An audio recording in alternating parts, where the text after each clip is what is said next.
بسم اللہ الرحمن الرحیم۔ السلام علیکم۔ سورہ فاتحہ کی ایک عجیب مربوط تشریح۔ سورہ فاتحہ واقعی عجیب ہے۔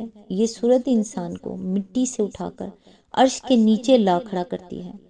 ہمیں عدم سے وجود میں لانے والا، پیدا کرنے والا کون؟ اللہ، الحمدللہ۔ پھر ہمیں پالنے والا کون؟ رب العالمین۔ دنیا میں ہمیں تھامنے اور چلانے والا کون؟ الرحمن۔ آخرت میں ہم کس کے سہارے ہوں گے؟ الرحیم۔ ہمیں دار دنیا سے آخرت منتقل کرنے والا اور وہاں ہمیں انصاف دینے والا مالک یوم الدین۔ جب ہماری پیدائش سے لے کر ہمیں اگلے جہاں لے جانے والا صرف اللہ، تو بس پھر ہم اسی کے بندے، اسی کے غلام۔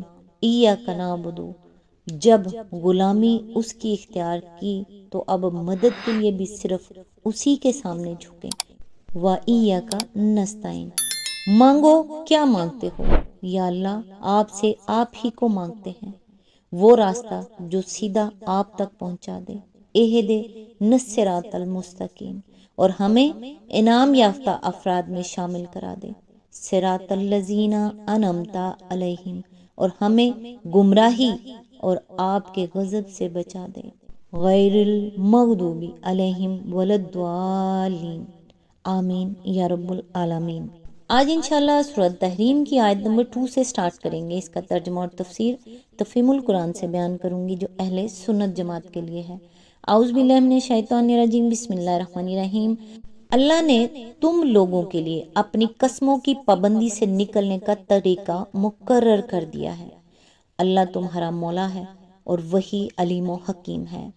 اس کی تفسیر ہے، مطلب یہ ہے کہ کفارہ دے کر قسموں کی پابندی سے نکلنے کا جو طریقہ اللہ تعالیٰ نے سورہ مائدہ آیت نمبر 89 میں مقرر کیا ہے، اس کے مطابق عمل کر کے آپ اس عہد کو توڑ دیں جو آپ نے ایک حلال چیز کو اپنے اوپر حرام کرنے کے لیے کیا ہے۔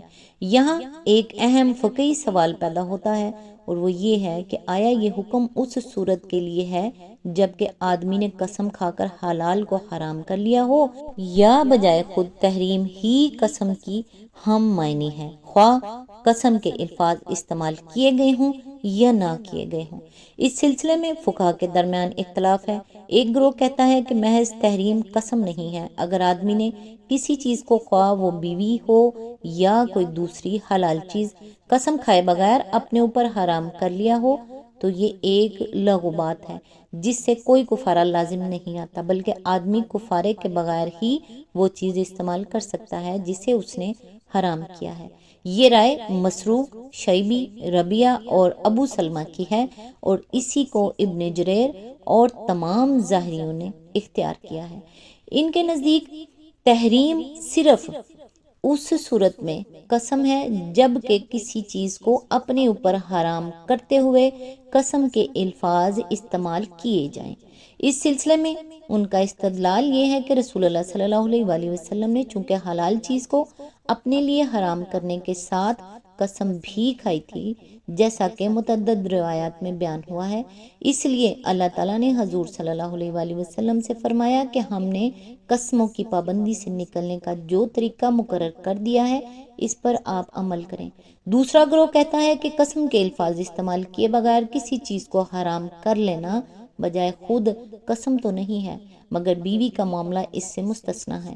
دوسری اشیاء مثلا کسی کپڑے یا کھانے کو آدمی نے اپنے اوپر حرام کر لیا ہو تو یہ لغو ہے، کوئی کفارہ دیے بغیر آدمی اس کو استعمال کر سکتا ہے، لیکن اگر بیوی یا لونڈی کے لیے اس نے کہا ہو کہ اس سے مباشرت میرے اوپر حرام ہے تو وہ حرام تو نہ ہوگی، مگر اس کے پاس جانے سے پہلے کفارہ یمین لازم آئے گا۔ یہ رائے شافعیہ کی ہے، مغنی المحتاج، اور اسی سے ملتی جلتی رائے مالکیہ کی بھی ہے، احکام القرآن لابن العربی۔ تیسرا گروہ کہتا ہے کہ تحریم بجائے خود قسم ہے، خواہ قسم کے الفاظ استعمال نہ کیے گئے ہوں۔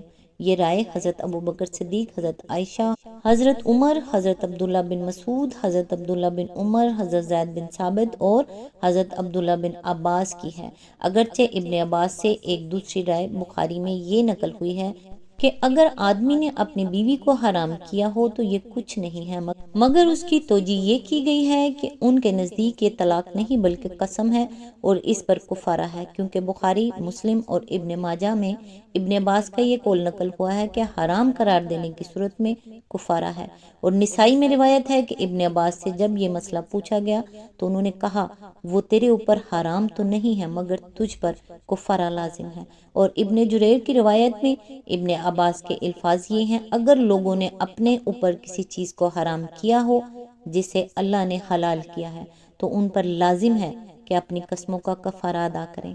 یہی رائے حسن بصری، عطا، طاؤس، سلیمان بن یسار، ابن جبیر اور قتادہ کی ہے، اور اسی رائے کو حنفیہ نے اختیار کیا ہے۔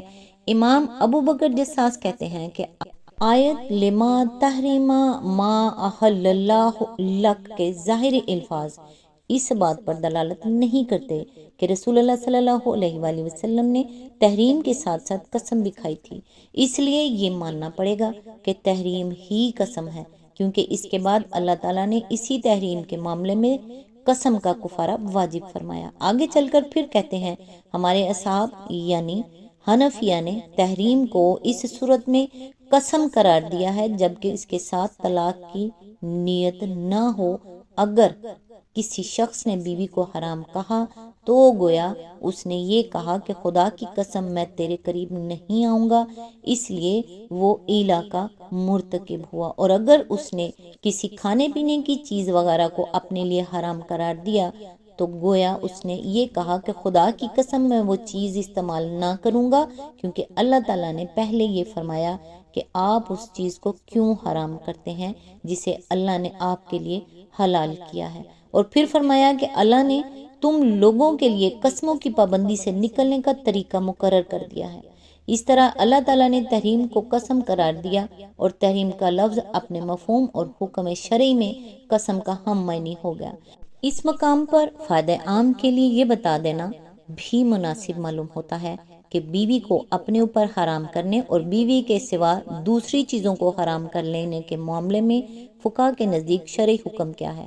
حنفیہ کہتے ہیں کہ اگر طلاق کی نیت کے بغیر کسی شخص نے بیوی کو اپنے لیے حرام کیا ہو یا قسم کھائی ہو کہ اس سے مقاربت نہ کرے گا تو یہ ایلا ہے، اور اس صورت میں مقاربت سے پہلے اسے قسم کا کفارہ دینا ہوگا۔ لیکن اگر اس نے طلاق کی نیت سے کہا ہو کہ تو میرے اوپر حرام ہے تو معلوم کیا جائے گا کہ اس کی نیت کیا تھی۔ اگر 3 طلاق کی نیت تھی تو 3 واقعہ ہوں گی، اور اگر اس سے کم کی نیت تھی، خواہ 1 کی نیت ہو یا 2 کی، تو دونوں صورتوں میں ایک ہی طلاق وارد ہوگی۔ اور اگر کوئی یہ کہے کہ جو کچھ میرے لیے حلال تھا وہ حرام ہو گیا تو اس کا اطلاق بیوی پر اس وقت تک نہ ہوگا جب تک اس نے بیوی کو حرام کرنے کی نیت سے یہ الفاظ نہ کہے ہوں۔ بیوی کے سوا دوسری کسی چیز کو حرام کرنے کی صورت میں آدمی اس وقت تک وہ چیز استعمال نہیں کر سکتا جب تک قسم کا کفارہ ادا نہ کر دے۔ بدائع الصنایع ہدایہ فتح القدیر۔ احکام القرآن للجساس شافعیہ کہتے ہیں کہ بیوی کو اگر طلاق یا زہار کی نیت سے حرام کیا جائے تو جس چیز کی نیت ہوگی وہ واقع ہو جائے گی۔ رجعی طلاق کی نیت ہو تو رجعی، بائن کی نیت ہو تو بائن، اور زہار کی نیت ہو تو زہار، اور اگر کسی نے طلاق و زہار دونوں کی نیت سے تحریم کے الفاظ استعمال کیے ہوں تو اس سے کہا جائے گا کہ دونوں میں سے کسی ایک چیز کو اختیار کر لے، کیونکہ طلاق و زہار دونوں بیک وقت ثابت نہیں ہو سکتے۔ طلاق سے نکاح زائل ہوتا ہے اور زہار کی صورت میں وہ باقی رہتا ہے، اور اگر کسی نیت کے بغیر مطلقاً بیوی کو حرام قرار دیا گیا ہو تو وہ حرام نہ ہوگی مگر قسم کا کفارہ لازم آئے گا، اور اگر بیوی کے سوا کسی اور چیز کو حرام قرار دیا ہو تو یہ لغو ہے، اس پر کوئی کفارہ نہیں ہے۔ مغنی المحتاج مالکیہ کہتے ہیں کہ بیوی کے سوا دوسری کسی چیز کو آدمی اپنے اوپر حرام کرے تو نہ وہ حرام ہوتی ہے اور نہ اسے استعمال کرنے سے پہلے کوئی کفارہ لازم آتا ہے، لیکن اگر بیوی کو کہہ دے کہ تو حرام ہے یا میرے لیے حرام ہے یا میں تیرے لیے حرام ہوں تو خواہ مدخولہ سے یہ بات کہے یا غیر مدخولہ سے، ہر صورت میں یہ 3 طلاق ہیں، الا یہ کہ اس نے 3 سے کم کی نیت کی ہو۔ اسبق کا قول ہے کہ اگر کوئی یوں کہے کہ جو کچھ مجھ پر حلال تھا وہ حرام ہے تو جب تک وہ بیوی کو مستثنی نہ کرے اس سے بیوی کی تحریم بھی لازم آ جائے گی۔ المدونہ میں مدخولہ اور غیر مدخولہ کے درمیان فرق کیا کیا گیا ہے؟ مدخولہ کو حرام کہہ دینے سے 3 ہی طلاقیں پڑیں گی، خواہ نیت کچھ بھی ہو، لیکن غیر مدخولہ کے معاملے میں اگر نیت کم کی ہو تو جتنی طلاقوں کی نیت کی گئی ہے اتنی ہی پڑیں گی، اور کسی خاص تعداد کی نیت نہ ہو تو پھر یہ 3 طلاقیں ہوں گی۔ حاشیۃ الدسوقی۔ قاضی ابن العربی نے احکام القرآن میں اس مسئلے کے متعلق امام مالک کے 3 قول نقل کیے ہیں۔ ایک یہ کہ بیوی کی تحریم 1 طلاق بائن ہے، دوسرا یہ کہ یہ 3 طلاق ہیں، تیسرا یہ کہ مدخولہ کے معاملے میں تو یہ بہرحال 3 طلاقیں ہیں، البتہ غیر مدخولہ کے معاملے میں ایک کی نیت ہو تو ایک ہی طلاق پڑے گی۔ پھر کہتے ہیں کہ صحیح یہ ہے کہ بیوی کی تحریم 1 ہی طلاق ہے، کیونکہ اگر آدمی حرام کہنے کے بجائے طلاق کا لفظ استعمال کرے اور کسی تعداد کا تعین نہ کرے تو ایک ہی طلاق واقع ہوگی۔ امام احمد بن حنبل سے اس مسئلے میں 3 مختلف اقوال منقول ہوئے ہیں۔ ایک یہ کہ بیوی کی تحریم یا حلال کو مطلقاً اپنے لیے حرام قرار دینا زہار ہے، خواہ زہار کی نیت ہو یا نہ ہو۔ دوسرا یہ کہ یہ طلاق کا صریح کنایا ہے اور اس سے 3 طلاقیں واقع ہو جاتی ہیں، خواہ نیت ایک ہی کی ہو۔ اور تیسرا قول یہ ہے کہ یہ قسم ہے الا یہ کہ آدمی نے طلاق یا زہار میں سے کسی کی نیت کی ہو، اور اس صورت میں جو نیت بھی کی گئی ہو وہی واقع ہوگی۔ ان میں سے پہلا قول ہی مذہب حنبلی میں مشہور ترین ہے۔ الانصاف۔ اسی آیت کے ضمن میں آگے فرمایا، یعنی اللہ تمہارا آقا اور تمہارے معاملات کا متولی ہے، وہ زیادہ بہتر جانتا ہے کہ تمہاری بھلائی کس چیز میں ہے، اور جو احکام بھی اس نے دیے ہیں سراسر حکمت کے بنا پر دیے ہیں۔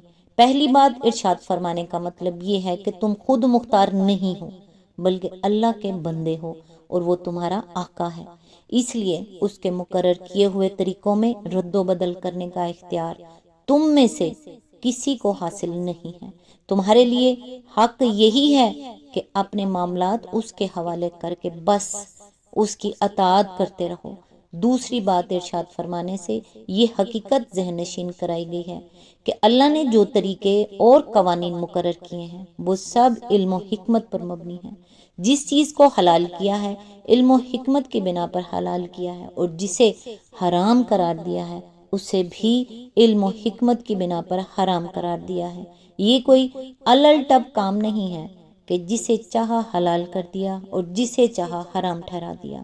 لہٰذا جو لوگ اللہ پر ایمان رکھتے ہیں انہیں یہ سمجھنا چاہیے کہ علیم و حکیم ہم نہیں ہیں بلکہ اللہ ہے، اور ہماری بھلائی اسی میں ہے کہ ہم اس کے دیے ہوئے احکام کی پیروی کریں۔ آیت نمبر 2 یہاں مکمل ہوئی۔ نیکسٹ انشاءاللہ آیت نمبر 3 سے سٹارٹ کریں گے۔ تب تک کے لیے دعاؤں میں یاد رکھیے گا۔ اللہ حافظ۔